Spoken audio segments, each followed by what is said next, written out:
Welcome. First of all, a warm welcome to the OECD delegation and the press.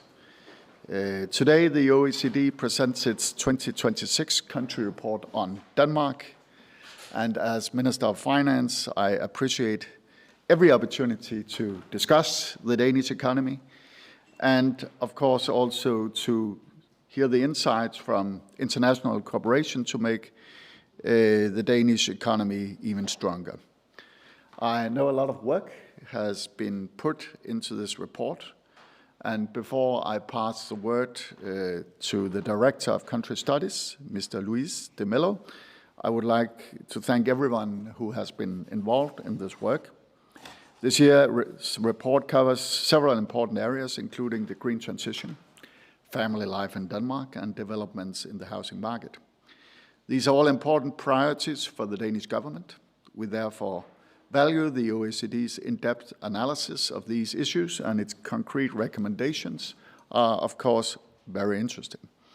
I now invite the Director of Country Studies, Mr. Luiz de Mello, to tell us more about the findings and the recommendations. The floor is yours, sir. Thank you very much, Minister, colleagues. It's really a great pleasure to be back in Copenhagen to speak to you about the main findings of the economic survey of Denmark in 2026. Let me thank you, Minister, for joining us today for this launch. Let me thank you also for the excellent collaboration we've had with the authorities in Denmark in the run-up to the conclusion of this report. I just wanted, if I may borrow your clicker. Absolutely. I just wanted to take you through a set of slides that will hopefully help you understand a bit better the key points that we have in mind here, the key messages of this study. As you can see from the chart there, you are doing exceedingly well. Denmark's economy has been very resilient despite the turbulences in global markets. GDP growth has been very strong, reaching around 2% per year since 2022. This is 4 times the average of your peers, the Nordic countries. But the Danish economy has run at 2 speeds. This is no new fact that I'm highlighting here. If you exclude the pharmaceutical sector, for example, which is one of your most dynamic and competitive sectors operating abroad, GDP has grown at about 0.5% per year over the same period. Domestic demand, if I may go to the next chart, has been relatively weak despite very strong employment growth.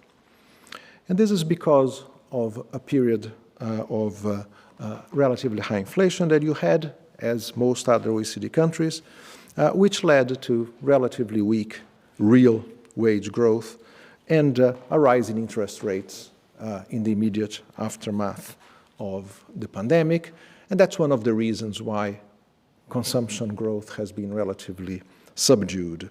Today, the conditions are different and have improved. Inflation is around 2%, real wages have been recovering, and monetary policy has eased. Successive economic shocks and a lot of uncertainty in the world economy have hit people's confidence, but households have remained cautious. Let me turn to a summary of how we see the Danish economy going forward over the next couple of years.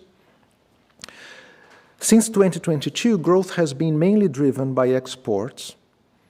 Prospects of these firms remain very strong, but have weakened compared to recent years. But we believe that domestic activity now should gain momentum, and growth should be more balanced between internal forces and external forces. In particular, we believe that consumption will grow more strongly than it has been in recent years. We project then that Denmark's economy will grow by about 2.4% in 2025. I'm saying will grow relative to last year because the numbers are still not out, but something in that neighborhood. And then about 2% or just close to that this year and next on average. Like other OECD countries, Denmark needs to prepare for future shocks. That's one of the messages that we have in this survey. as well as preparing for longer-term structural changes that are affecting the economy. Population aging, climate change, greater need for defense spending are already playing out, are already shaping the outlook of most OECD countries, and Denmark is no exception. Your country is very well positioned to address these challenges. Your resilience over the last few years demonstrates your capacity to deal with those shocks. Past reforms have helped. They have reinforced the labor market, they have strengthened the fiscal framework, and improved the business environment overall. To preserve this high and sustainable growth, we believe that policy action needs to continue and needs to be strong. So today I would like to focus on 4 challenges, basically, that we are dealing with and developing in this report. The first one has to do with increases in spending. And Minister, speaking to you as Minister of Finance, I think these are challenges that are not unknown to you and that you are dealing with already very forcefully.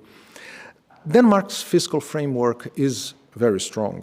You have a public debt ratio of 30% of GDP. This is the envy of most OECD countries. Current fiscal surpluses should allow you to accommodate new spending needs in the near term, especially those arising for national defense, for example. In the longer term, and that's where I would like to focus the attention on, keeping fiscal policy aligned with the fiscal rules should ensure that public finances remain sustainable. Low debt is an asset for Denmark. It has served you extremely well. So the analysis and the recommendations we have in this area are essentially to allow you to build on these achievements. The issue is that if public spending on aging, on defense, and on climate change rise faster than currently projected, then that will put upward pressure on your debt levels.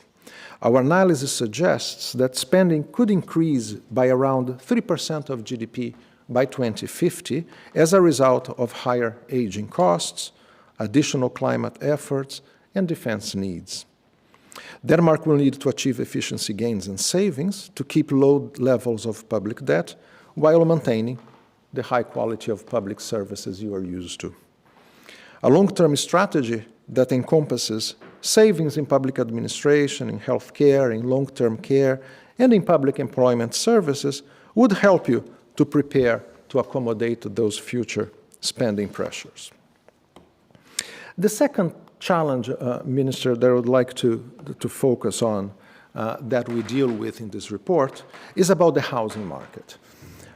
The housing market is a concern not only in Denmark, but in most OECD countries. We're all facing the challenges that you are facing about high and rising house prices in general, especially as we are here in Copenhagen, which is in Denmark where those pressures are felt most visibly.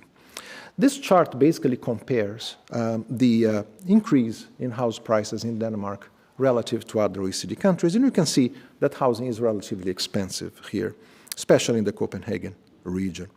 People tend to spend more on housing than in other OECD countries as a measure of consumption spending. Renting is also common in Denmark, especially in the large city. This is an interesting feature of the Danish market because we see that many other OECD countries are countries of homeowners. If you look at Southern Europe, for example, the share of owners in the total housing stock is much higher than here. So you are a country of renters. So that's an important aspect of the market to look at as well.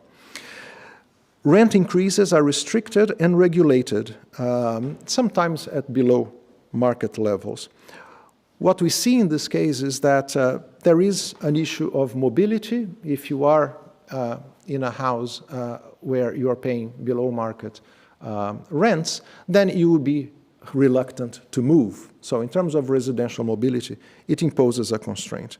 And it also makes it difficult to match the housing needs that you have with the units that are available for rental.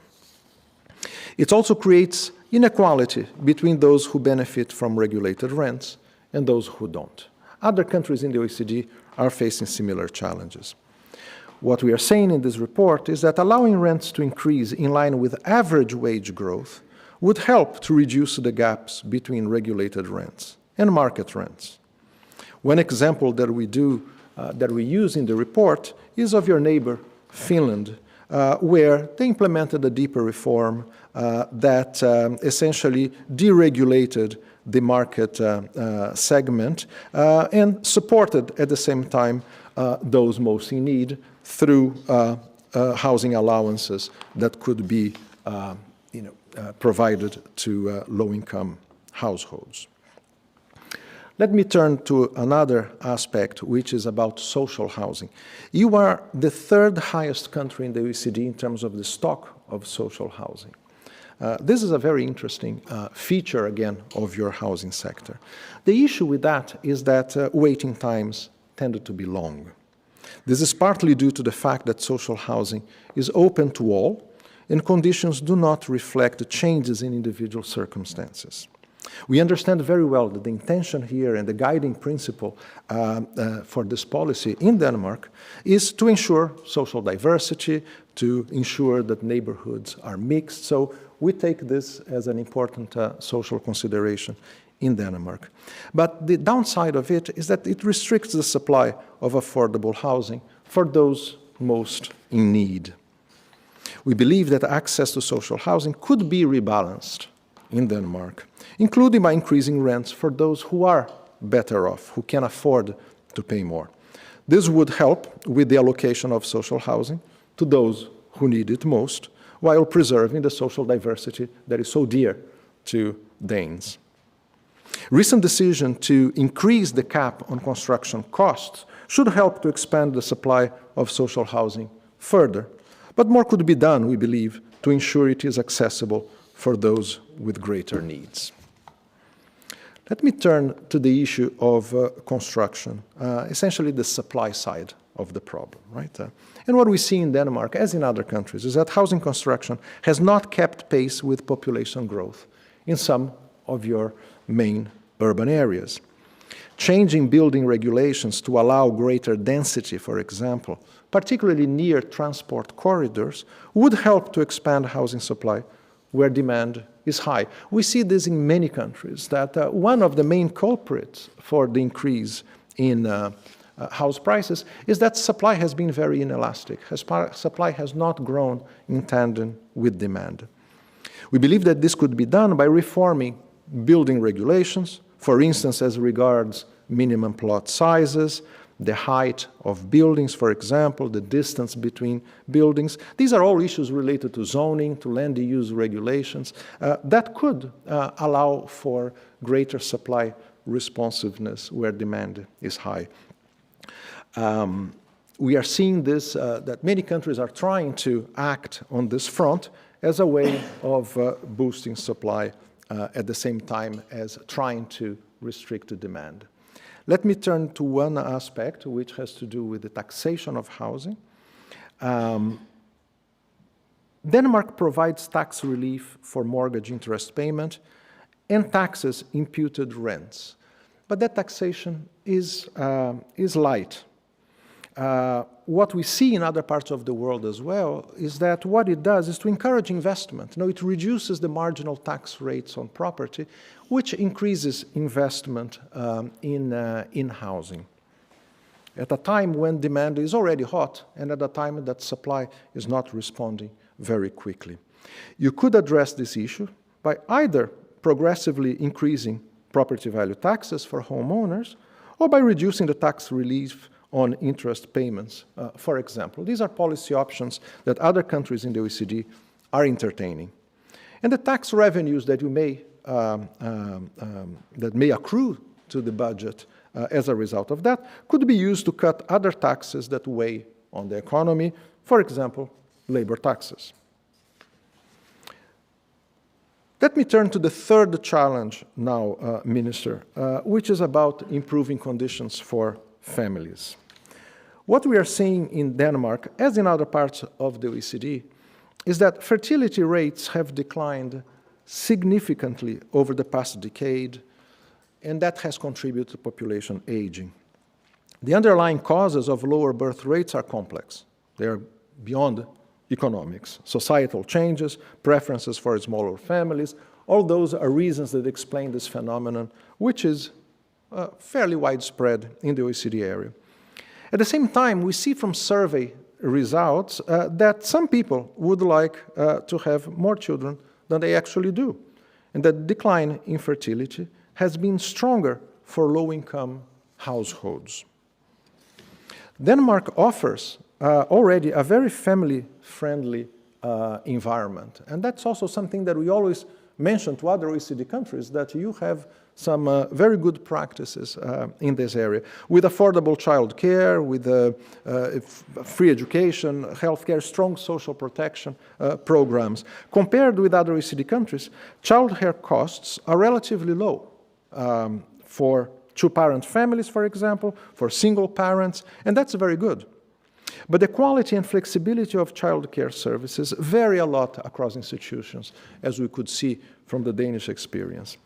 Reinforcing monitoring, expanding opening hours, for example, would ensure, in our view, better support for all families with children in your country. Another issue that I wanted to raise is about mothers' incomes. If you look at the chart, essentially in Denmark, Danish mothers' incomes fall by about 20% on average after having children. And that's due to lower employment, that's due to shorter working hours, to reconcile family and work responsibilities, and lower wages as well that go with that. And this can discourage women from having children, for participating more actively in the labor market. And we see that in the case of fathers, the same is not the case. If you compare those two lines, for fathers, there is really no income penalty to forming a family, which is not the case for mothers. So we believe that better sharing of care responsibilities between mothers and fathers could help to reduce this disparity and the family-career trade-off that many women face. You had a reform in 2022, but despite that, the length of paternity leave is still shorter than in many OECD countries in Denmark. We believe that expanding it further could contribute to reducing gender inequality, because it would probably increase the take-up rate among fathers. And I'll conclude with the fourth challenge, Minister, that we have in this survey, which is about climate change. Denmark is among the most advanced countries in the OECD in the area of climate change mitigation. You are front runners in many of those policies. Projections suggest that you are on track to meet your 2030 target for greenhouse gas emissions. You already rely heavily on efficient carbon pricing to reach this objective. This is a very welcome development. And you are also the first country in the OECD to introduce a carbon tax on agricultural production. However, reaching climate neutrality in 20 years, as envisaged by the government, will require some further measures in the way we see it. Rebates in carbon taxes, for example, could be phased out as leakage risks diminish and new abatement technologies become available. Let me turn from mitigation, where we are doing very well, to the area of adaptation, where we think that more could be done. Your country is highly exposed to a number of climate-related hazards: coastal erosion, flooding, storm surges. And the intensity of those natural disasters is likely to increase, and they are also likely to become more frequent over time. It would be very good if Denmark had a comprehensive and up-to-date national strategy and action plan for climate adaptation. Recent measures to strengthen the framework for coastal protection are steps in the right direction, and we commend you for that. But we think that you could do a bit more. Well-defined targets, clear assignment of responsibilities across levels of government, a stronger oversight could all boost risk prevention efforts. Let me say a word about risk prevention, because measures in that area can have very high returns. The problem is that There are high upfront costs to those investments, in some cases regulatory restrictions on municipal investment, and a somewhat unclear sharing of funding responsibilities that have all been obstacles to investment as far as our analysis goes. Securing long-term funding for adaptation and ensuring municipalities have enough room to invest would help to finance protection against the climate risks. And this is, Minister, the last and the fourth message that we wanted to share with you. Overall, Denmark has proved extremely resilient in the face of the global turbulences we are facing. Past reforms have been courageous and have made your country stronger. They have contributed to the stability of your economy, to the strength of your labor market, and to your very robust fiscal position. You are also very advanced in addressing population aging and climate mitigation. But to sustain higher standards of living to which you are used in your country, in a world that is changing very fast, it's always important to continue and to persevere in some of these policy actions. We hope the analysis, Minister, and the recommendations that we have in this report are useful. They will help you to inform the policy debate in Denmark, and we are very honored at OECD to support you in this journey. Thank you very much. Well, thank you, Director, for the presentation. As Minister of Finance, I'm very pleased to hear your overall assessment of the Danish economy, which is rock solid and in a very strong position. But of course, even though employment is the highest we have ever had, unemployment is very low, debt is very low, and public finances are in extremely good shape. We can always do better and should aim to do even better than that. And that is certainly also what we are working for from the Danish government side. As you said, the strong Danish economy is built on decades of reform, as well as sound fiscal policies, and also swift actions in times of crisis. As highlighted by the OECD, Denmark has also seen substantial growth in the pharmaceutical sector in recent years. This development has been highly beneficial for the Danish economy and has strengthened both employment and public finances. Importantly, broader economic activity has also expanded, meaning that Denmark's economic growth is not driven solely by a small number of high-growth industries, but it has a more broad foundation. In line with the developments across Europe, Denmark has in recent years experienced rising energy prices and high inflation. Inflation has now returned to lower and stable levels, and current forecast indicates that this trend will persist. The government has introduced a range of measures to help restore households' purchasing power, for example, through reductions in taxes and duties, which increase disposable income. Moreover, the government has recently reduced the payment for childcare accommodation families with children, and that is being implemented in the year ahead. Regarding the green transition, Denmark is a leading green nation, and we take great pride in that, and thank you for your very kind words. The government views successful completion of the green transition as a central priority and is prepared to take the measures necessary to achieve this objective. The latest climate projections indicate that Denmark is expected to meet its 2030 targets, reflecting the impact of a series of agreements concluded in recent years. In addition, the government has proposed one of the world's most ambitious climate targets for 2035 and stands ready to allocate 4 billion Danish crowns to ensure its fulfillment. As underlined in the OECD report, Denmark may be severely affected by climate change, including through storms, surges, and flooding. And the government acknowledges this concern and has already allocated approximately 1.2 billion Danish crowns for co-financing of municipal coastal protection projects and the climate proofing of individual properties, as well as improving the mapping of flood risk to ensure that protection's effort can be based on the best possible data. The overall framework for the forthcoming climate adaptation plan must, however, be viewed in light of the ongoing work on the comprehensive economic plan we are working on as we speak. I also welcome the in-depth analysis of the housing market. Housing is fundamental to all our citizens. It is a key priority for the government to improve housing supply and affordability, not least here in Copenhagen, which has seen large increases in house prices. Denmark is currently implementing a new property tax system with new valuation, and by the end of last year, the government took measures to increase the supply of social housing and private apartments. The objective is, of course, to have more apartments on the market.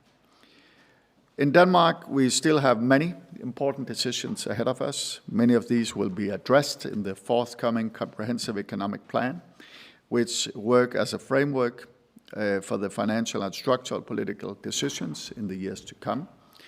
I also hope that Denmark can inspire other countries and their ministries of finance to further structural reforms and to take ambitious actions when it comes to climate change. It's very important what you do in the OECD, and it is also very helpful to have your eyes on our country, and we appreciate you taking the time and effort. And we will, of course, look carefully into the different recommendations, and not only me, but also my colleagues in different ministries. So thank you very much for coming here today. Thank you. Any questions? Does it work? Mm. Okay. It sounds like it. I'm Fredrik Juhl from Berlingske. I want to ask, you're saying that Danish economy in two speeds, and there's a risk that if our pharmaceutical sector get hit by a shock, it's a risk. Can you tell a little bit more what can happen, and how big is this risk, and can it affect the Danish labor market? Indeed, our analysis shows that Denmark has this very dynamic, very competitive set of companies that operate globally very successfully. I think many of those Danish companies are already household names in many parts of the world. They operate in markets that are subject to sectoral risks. That's the case for any company. The point we wanted to make here is that they've been very successful in the past. They've been a very important engine of growth in Denmark over the last few years. But that may change because the markets where they operate are also likely to change. What is important in this case is to use the best possible way, this incredible asset that you have, and prepare for that. Prepare in the sense of having a very forward-looking analysis of what market conditions are for those companies, implications for the public finances. You are already taking steps in that direction so that if those market conditions change, you are equipped to take the appropriate policy actions that are needed for that. So this is not a problem for Denmark. This is a great asset that you have.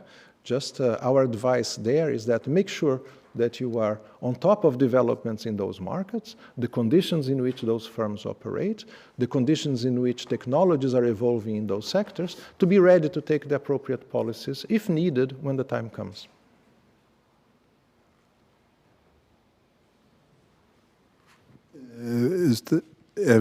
What is your advice to the Danish government for that? I think to understand in the next few years, the impact, if I'm talking to the Minister of Finance, I'm telling him something that he knows already, which is to understand how those companies, the outlook for those companies may affect the tax revenues that come from them in terms of corporate income taxes, for example, and then prepare in the budget contingencies. It's a matter of basically managing risk, as any responsible government does, understand what the impacts might be transparent about its assessment of those impacts, and build cushions and build space in the budget to face any change in the outlook for tax revenues associated with changing market conditions for those firms.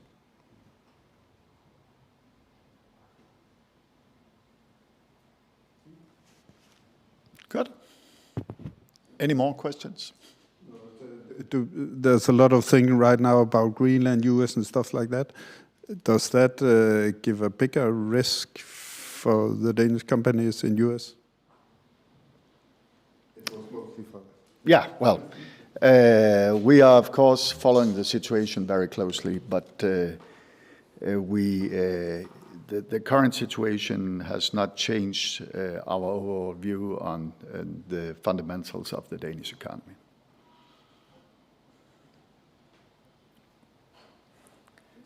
Good. Well, thank you. Thank you very much. Coming to Copenhagen. Thank you for being here.